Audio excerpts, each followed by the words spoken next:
Hello, my dear friends. Welcome to another episode of Esoterica and Nonsense, a podcast where we discuss myths, legends, folk tales, fairy tales, supernatural phenomenon, and religions from around the world. I am your host, Annabelle Peppercini Rayano, and I am here on a beautiful Saturday.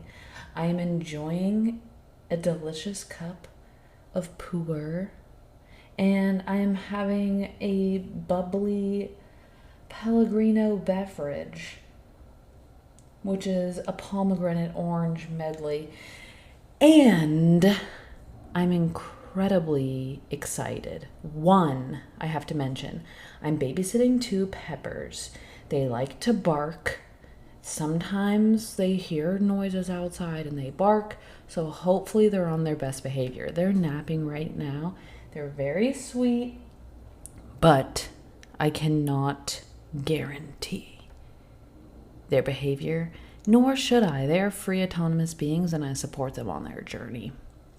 Today, I am so elated. I am so excited because this is one of my favorite topics, my favorite myths, my favorite piece of religious lore.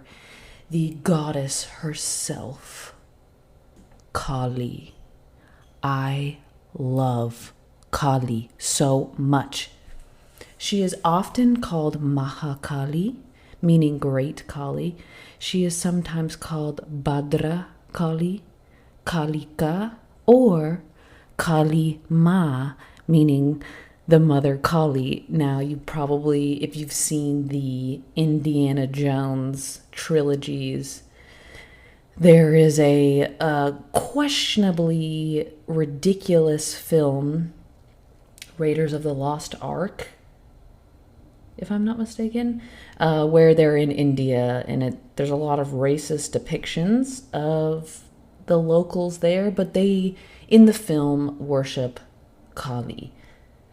Now, that film was a bastardization. I don't think anything in that film should be taken as fact, but there are parts of India that people worship Kali, and I could totally see why. I love her. I revere her. I respect her. She is the Hindu goddess of ultimate power, time, destruction, change. She's considered to be a ferocious incarnation of Mahadevi, the supreme goddess of Shaktism. Shaktism is a major denomination of Hinduism, wherein metaphysical reality is considered metaphorically to be a woman. Let that sink in. The entire metaphysical realm is assimilated to the symbol of a woman. I'm sorry, that's so hot. So this metaphorical woman, known as Shakti or Mahadevi, is regarded as supreme godhead. She has many incarnations and branches of herself, which are other goddesses. And the most common of these three goddesses are Durga or Saraswati, and she's the goddess of wisdom, Parvati, which is beauty, devotion, motherhood, and Kali, which I mentioned was power, ultimate destruction. Now, when I was traveling through India, I often heard people talk about Durga, Kali, and actually Lakshmi being in a trilogy. One thing I want to point out right away before we get deep into this is that what I learned traveling through India is that a big part of the Hindu religion is actually taught orally. So a lot of people are being told stories by their parents or maybe their local priest. And so there's a lot of variations of stories, some slight and some quite large, depending on the region you're in and depending on a person's family and or beliefs. And so there's just a lot of variation on details. So when I was traveling through India, a lot of different people kind of gave me this idiom where they talked about Durga, Kali, and Lakshmi. Oh, there's Bella. It's okay, Bella, relax. So they equated them to being wives, naturally. But the saying goes that Lakshmi, who's the goddess of wealth and fortune, makes a poor wife because fortune comes and goes. Therefore, it is fleeting. Kali makes a poor wife because ultimate power brings ultimate destruction. And Durga makes the best wife because wisdom is a road that never ends. Now, this is a beautiful sentiment. I totally understand what they're saying. Why did they have to make it about them being wives? Again, they're just misogyny seeping into everything. That's just my personal opinion, but whatever. So, Kali specifically is considered a loving, primordial mother goddess in the tantric tradition, which is where she gets the name Kali Ma, meaning the Kali mother. Kali is the feminine form of time or fullness of time, with the masculine word Kala is an alternate name of Shiva. So basically, in some beliefs, she's considered to be a female form of Shiva, Shiva being the god of destruction. And also, interestingly, in Sanskrit, there's another word, Kala, which is it's a homonym, so they sound the same, but apparently it's a separate word. But it means black. And which is why she's also sometimes called Kali Mata, meaning the dark mother. It also refers to her being the mother goddess, the creator of all things, and all things came from darkness. So she is this embodiment of darkness, this destructive energy, which is actually the creator of all things. I mean, is this just not, I'm sorry, this is just so hot to me. This is just fucking hot. This is femininity at its essence. This is not about femininity as genitalia. It's femininity as an essence, as an energy. It's creation via fire. Ugh. Oh my God. If you can't tell, I'm an Aries and I'm just lit up right now. So, fun fact.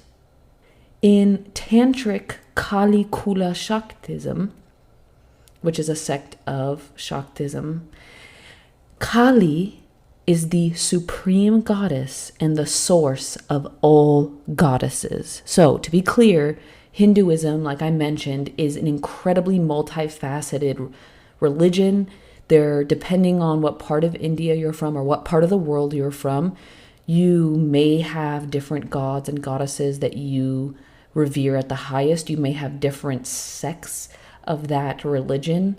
So specifically in the Tantric Kali Kula Shaktism, Kali is considered the source of all goddesses. Oh, I think I whistled there. That was amazing. So before I get into my research, I just want to dive into a little story of why I am obsessed with Kali so much, besides just her general description. But when I was traveling through India, when I was in very remote places, I was having trouble conveying my name to people. When I was saying my name, people had trouble pronouncing it, and it just did not. I just didn't like it. I just decided, you know what? I just need to find a new name. You know, plenty of people were speaking English, and that was different. But I was in some places where people didn't speak a word of English, and my name people had trouble remembering it. So I really wanted to choose a cool name, and when I was going to markets, I was seeing this amazing art of this god. And I actually, to be frank, I thought it was a male, because a lot of the gods and goddesses are actually depicted with very similar body types. A lot of the male gods are not, they don't have like six packs per se, like they kind of have slightly rounded figures. And a lot of the drawings of the women are dead on, so you can't necessarily tell how big their breasts are. They could be pecs, so they're kind of ambiguous as far as their gender, which I love. But anyway, so I was seeing artwork of this god with blue skin, tongue out, blood dripping off of their tongue, holding a sickle with a severed head in their hand, a necklace of human heads, and it was just metal, honestly. And I thought it was a man. I thought it was a male god, and I thought, like, this is metal as fuck. And I thought it would be hot to have a male name. That's what I was going for. I thought that would just be a cool vibe. Basically, I had met this man, Manishek, who I lost his contact information. So Manishek, if for some reason you're hearing this, please send me a message on Facebook or at esotericaandnonsense@gmail.com. But I met Manishek in Goa, and we were having lunch one day, and I was telling him that I was thinking of having a name that I could use when I was in rural parts of India. And I was asking him about this god that I had seen around with this severed head looking super metal. And he said, that's actually a female goddess. And I was amazed. And he told me the story of Kali. And the reason why I'm going to tell you his version of the story is to kind of hit home that everyone has a slightly different take on the story. And his story, to me, I hold it closest to my heart because it was the first version of the story that I heard. So, as the story goes, according to Manishek, Kali was a princess, and she was one of 7 sisters. She was directly in the middle. She had 3 older sisters and 3 younger sisters. Because she was by no means the oldest, she had much less responsibility than her older sisters. So she decided to dedicate her life to meditation, and she chose to be a disciple of Shiva, Shiva being the god of destruction. Now, meanwhile, far away, there was a great demon king known as Raktabija.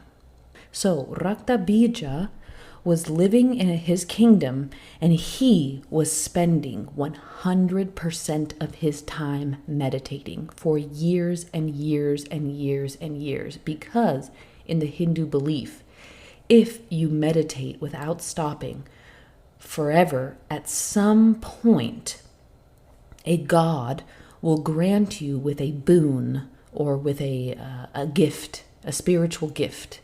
So Raktabija knew this, and he was meditating nonstop for years and years until one day Shiva himself descended from the heavens, and he said, "Congratulations, mortal.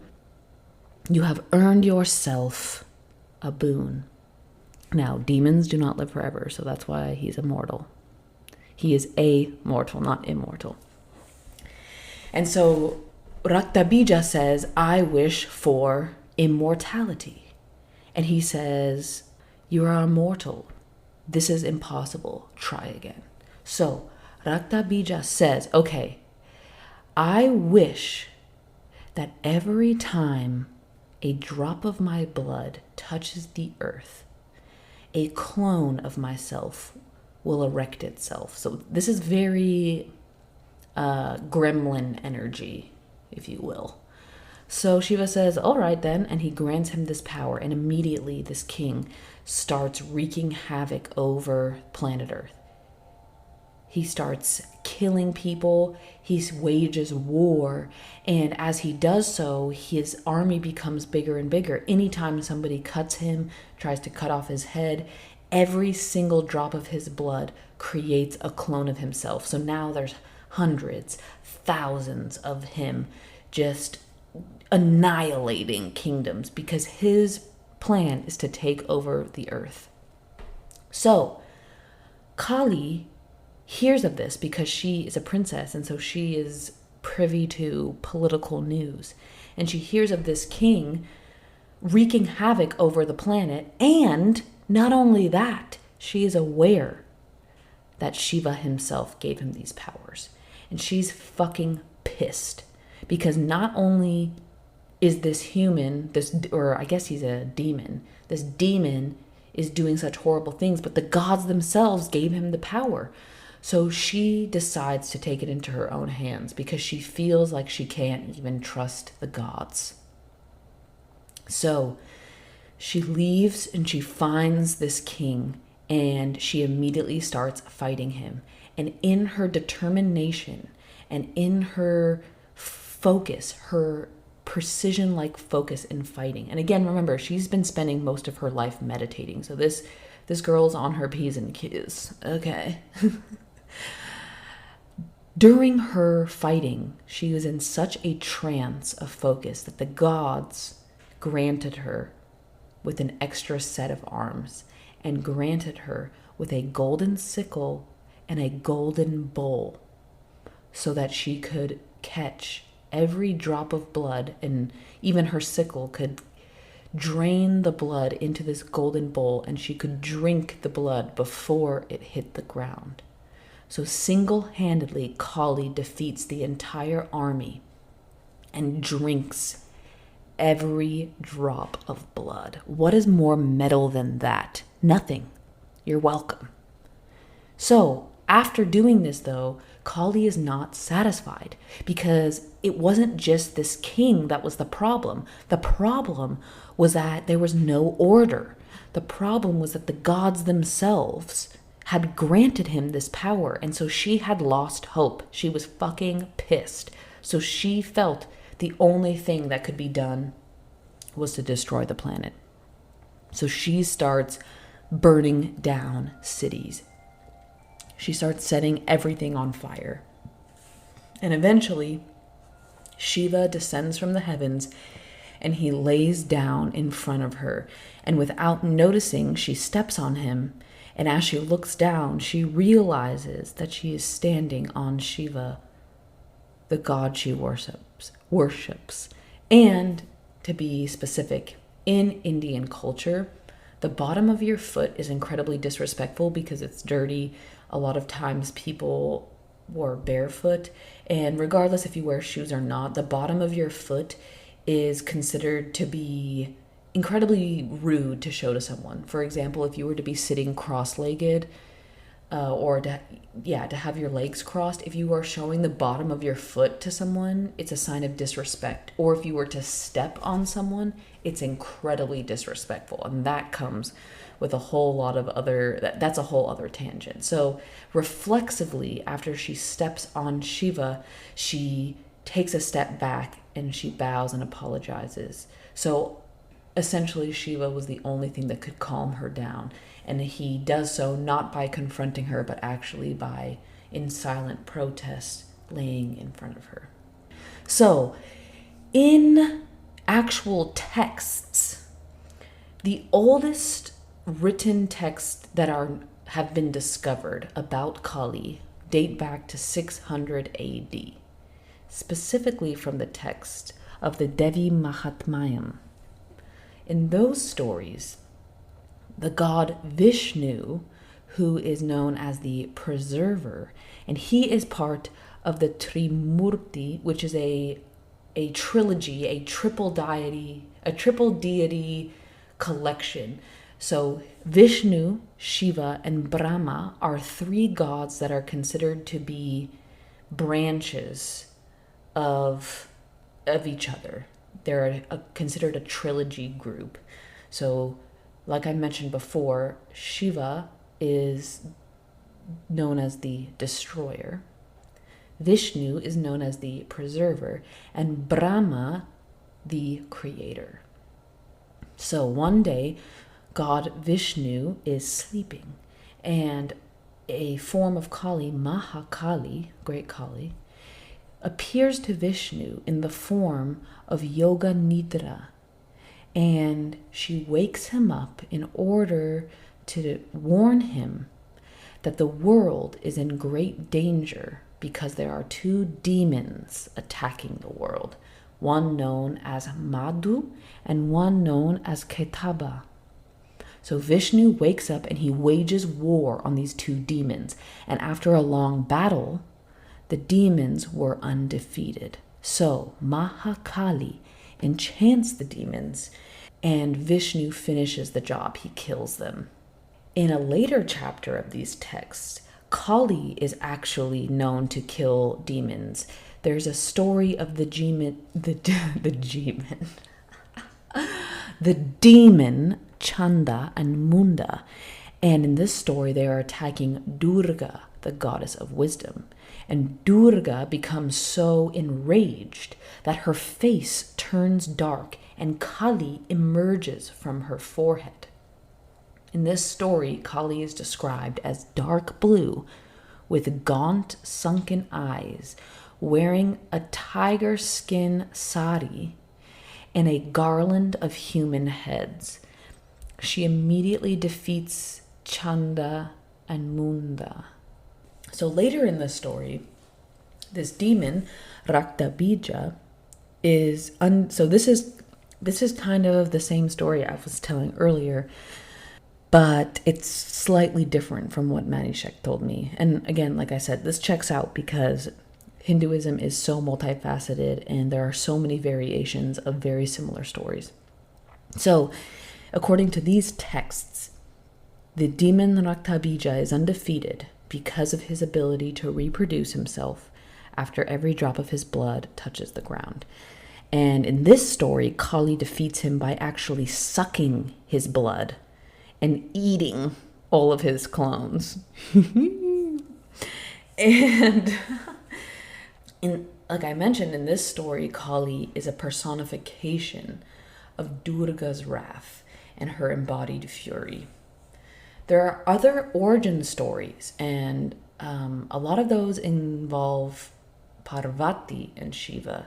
So Parvati, who I mentioned, who is the goddess of motherhood and generosity and preservation, she is often depicted as being a benign and friendly and peaceful goddess. In the Linga Purana texts, Shiva asks Parvati to defeat the demon Daruka, who received a boon that would only allow a female to kill him. Yeah, do you see the similarities here? Same, but different. Parvati merges her body with Shiva's body, reappearing as the goddess Kali to defeat Daruka and his armies. Her bloodlust gets out of control, only calming when Shiva intervenes.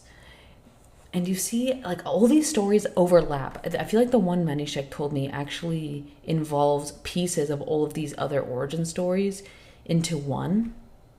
And what I find interesting is because Kali is considered to be a primordial goddess, technically any human on earth could actually channel her and become her for a moment because she has the ability to manifest at will, which is an interesting sentiment. So, in another text known as the Vamana Purana, Shiva addresses Parvati as Kali, meaning the dark blue one, and Parvati is greatly offended. In this version, Parvati performs austerities to lose her dark complexion and become Gauri, meaning the golden one. And her dark sheath becomes Kausiki, who becomes Kali while enraged. So, my first reaction to this story is that it feels like it's rooted in classism and a little bit of racism, because my experience in India was there is a lot of hangups around skin color related to class. The darker your skin, they associate it with being working class because you spend time outside. But, that's kind of bullshit because there's plenty of people who inherit dark skin. It has nothing to do with how much time you spend outside. And also there's evidence of people in southern India mixing with people in Africa. What I'm saying is, I'm hearing whoever wrote this story down, I'm hearing veils of racism.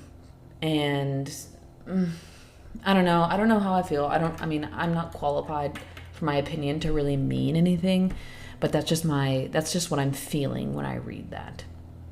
But again, I think this is all supposed to be allegorical, so maybe I am mistaken. In an alternate text known as the Mahabharata, Kali appears to the Pandava soldiers in their dreams and later appears amidst the fighting.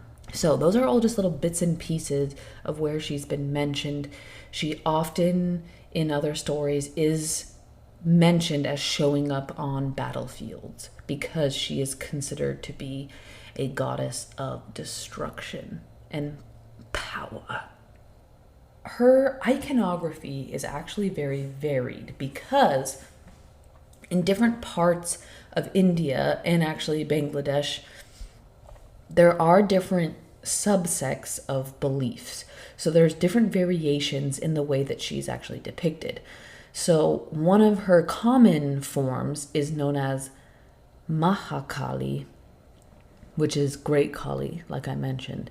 And this form usually has 10 arms.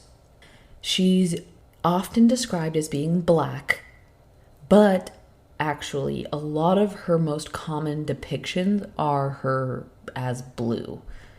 Her eyes are described as being red with intoxication and absolute rage.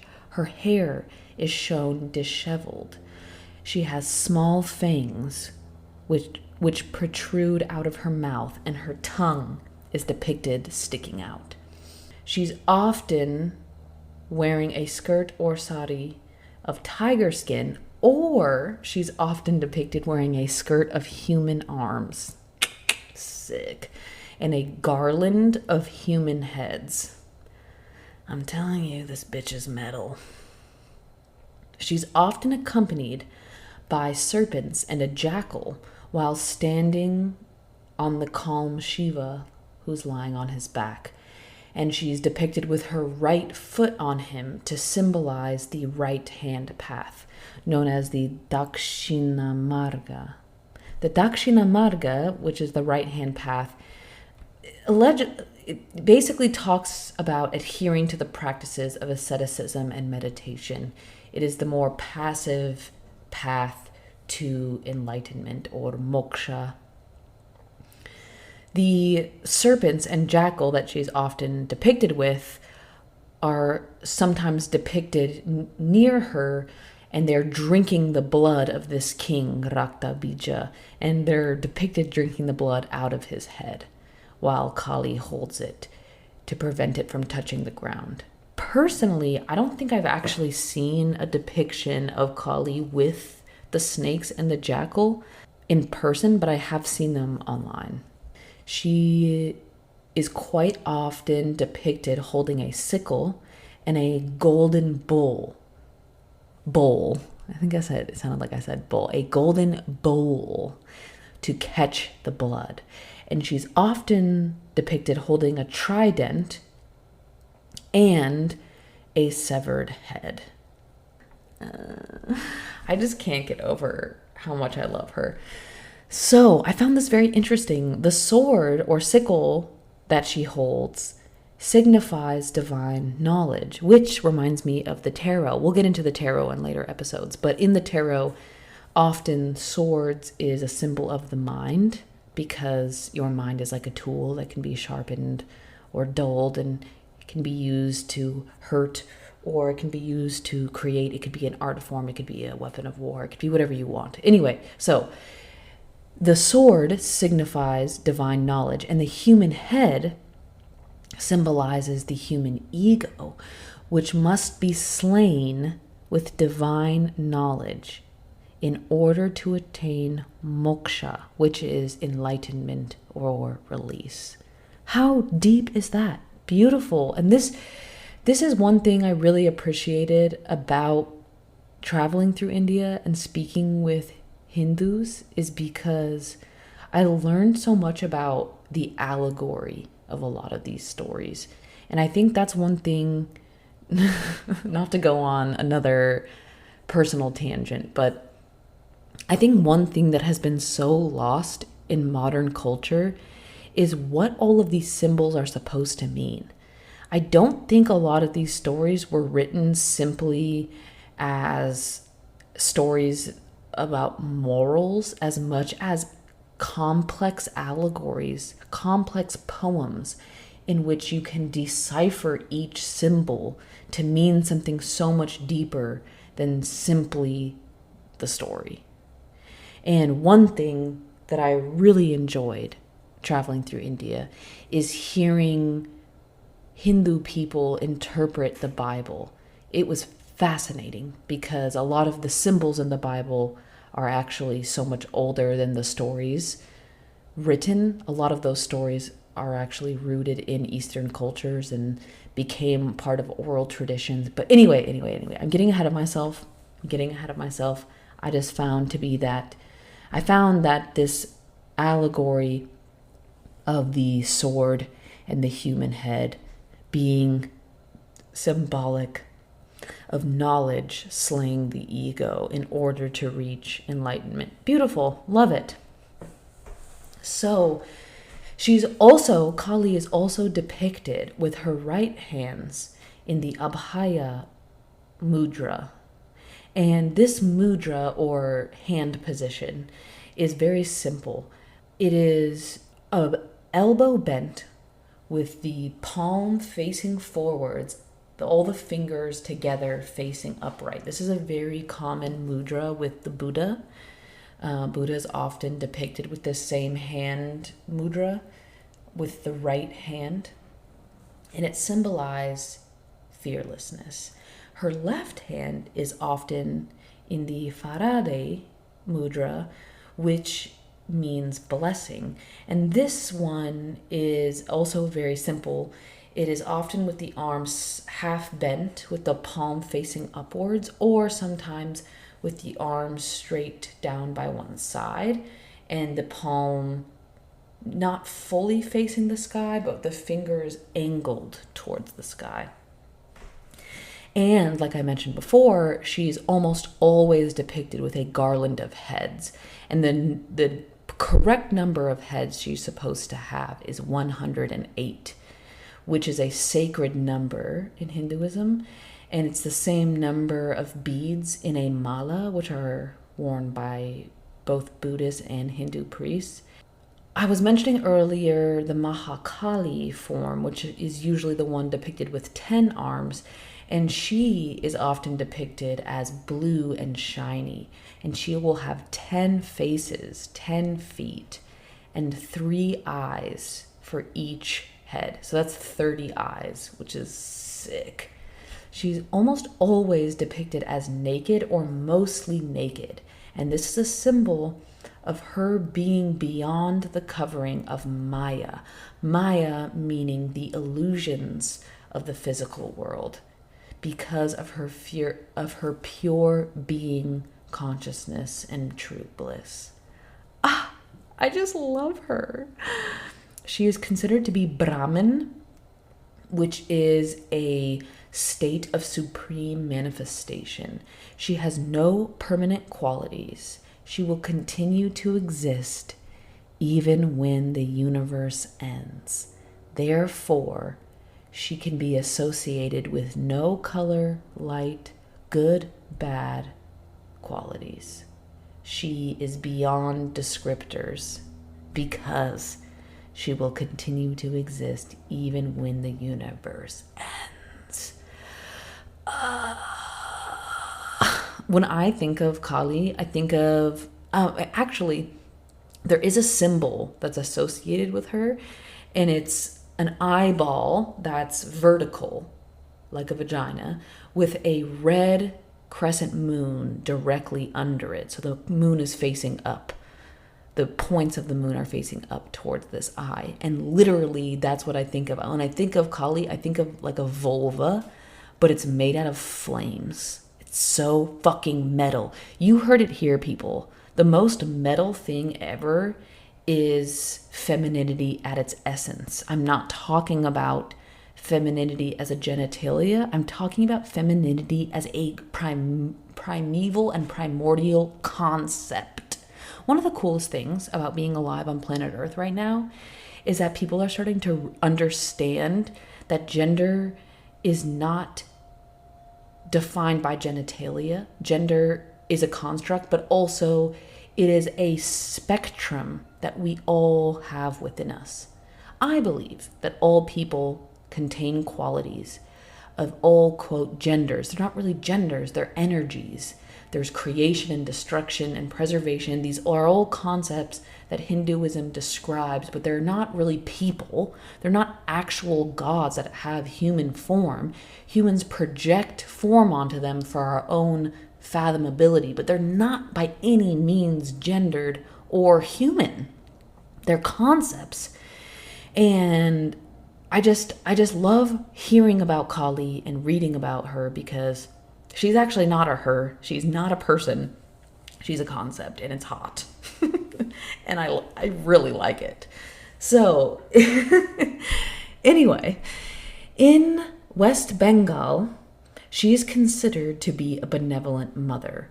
And actually in West Bengal and Bangladesh, which at one point was one state before they separated, but this is where she's most commonly worshipped and revered. And they often refer to her as Dakshina Kali. And they consider her to be a protector of all of her devotees and children from mishaps and misfortune. People will give her gifts. They will have statues of her either in private or in public pavilions, and people will actually give the statue gifts and place them in her right hand. She is considered to be a symbol of darkness, of which everything is born. And this is why her name and skin are black. And specifically in West Bengal and places where she's actually still worshipped, her statues are more commonly black. She is associated with preserving nature in these traditions, which I love, because even though she in some places is considered a source of destruction, they actually consider her to be a preserving force of nature. Beautiful. And they believe that her long black hair represents nature's freedom from civilization. I'm gonna cry. This is so beautiful.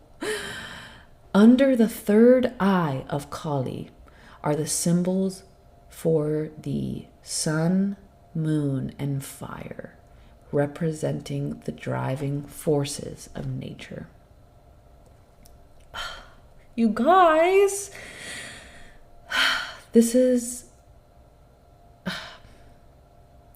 I think that the word God is very complicated for most people on earth. I think we all have an idea of, we've all heard what God is, but I like to think of God actually just being an essence. It's a creator force that lives within us all. What's the difference between me breathing and me dead? There's this je ne sais quoi, there's this thing that we can't see. We call it spirit, that lives within all things.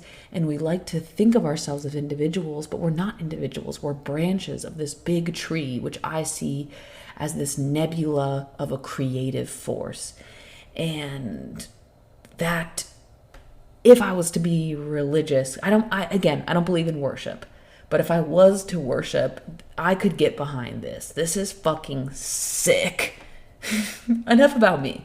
So there is something known as the Kali Puja, which is known as the Festival of Kali. And this is celebrated on the new moon of the Hindu month Kartik, which typically overlaps with October and November. So this festival, which is basically, it's Kali's festival, is mostly practiced in parts of West Bengal and Bangladesh. And there are other states such as Odisha and Assam that also practice this, but it's typically most famously practiced in West Bengal.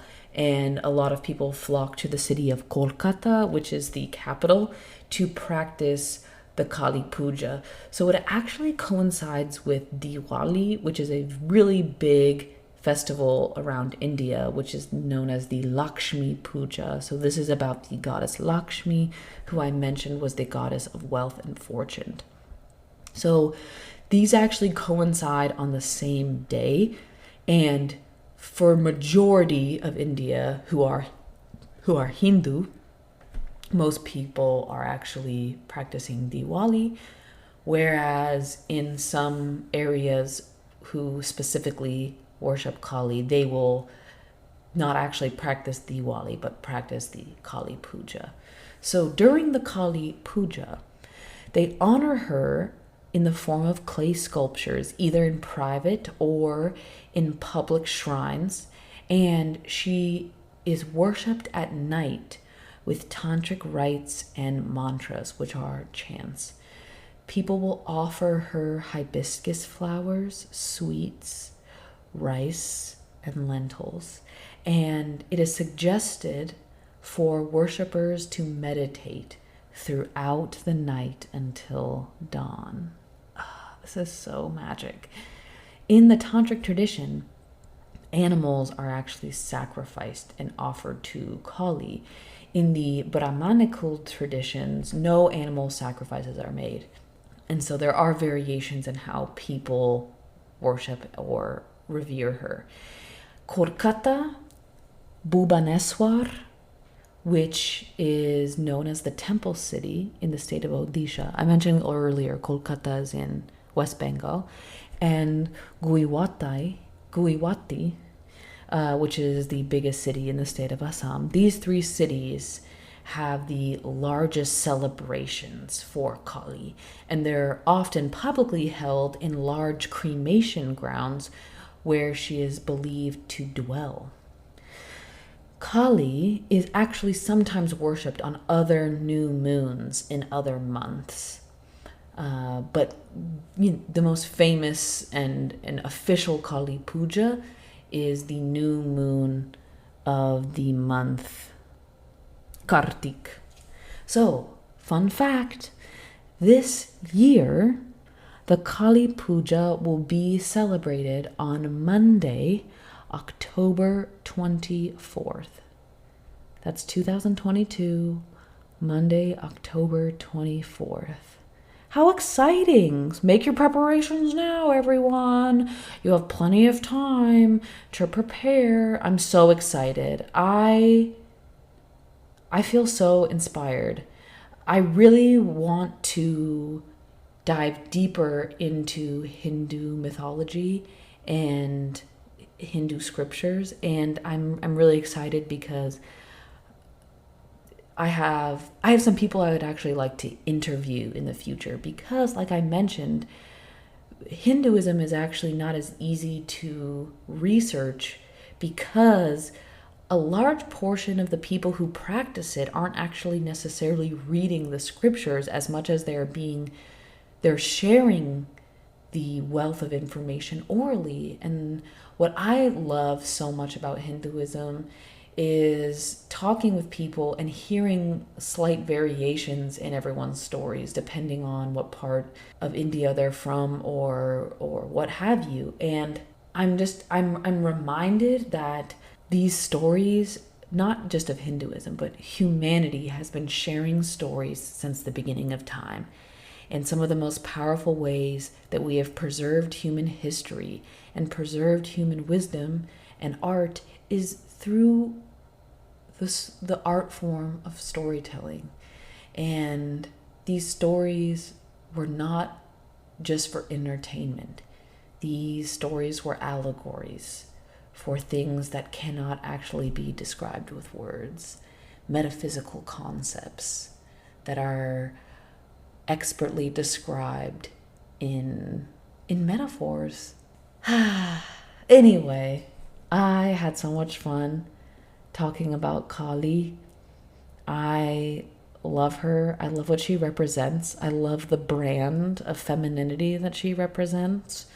She is a flaming vulva of fun, and ultimate power brings ultimate destruction, but ultimate destruction serves as the most fertile fertilizer for beginnings and nature. I hope that you enjoyed this episode half as much as I did.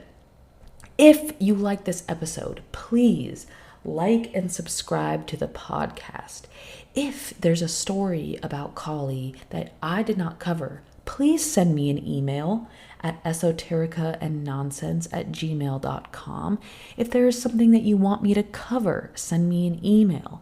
Follow me on Instagram at esotericaandnonsense or on TikTok at esotericaandnonsense. Thank you so much if you made it this far, and please have a beautiful and blessed rest of your day. Over and out.